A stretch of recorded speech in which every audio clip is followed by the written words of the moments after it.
Passport, NOC সব কিছু ঠিক থাকার পরেও, টিকিট কাটার পরেও যেতে পারলো না সেই ভাইরাল বিড়াল ক্যান্ডি, যার যাওয়ার কথা ছিল ইতালির রোমে।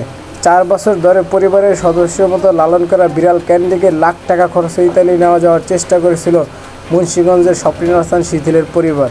তবে জটিল সব প্রক্রিয়া অতিক্রম করতে পারলেও শেষ মুহূর্তে বাদশাতে বিড়াল বহনকারী বিশেষ খাঁচা। প্রয়োজনের তুলনায় খাঁচাটির উচ্চতা কম থাকায় বিড়ালটি যুগে বিবেচনায় ঢাকা বিমানবন্দর থেকে সঙ্গে সঙ্গে নিয়ে যাওয়ার অনুমতি মেলেনি।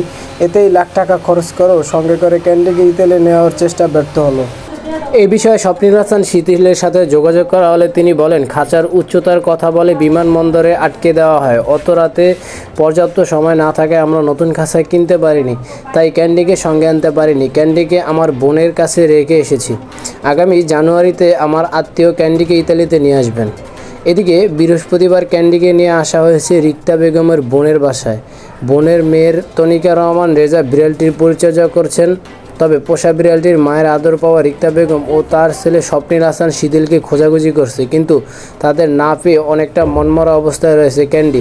তবে যথাযথ সময় খাবার দেওয়া সহ যাবতীয় পরিচর্যা চলছে। পাসপোর্ট, টিকিট, এনওসি সব কিছু থাকার পরে একটি খাঁচার কারণে কীভাবে একটি বিড়ালকে আটকে দেওয়া হয়, যেখানে লাখ টাকা খরচ করে নেওয়ার জন্য।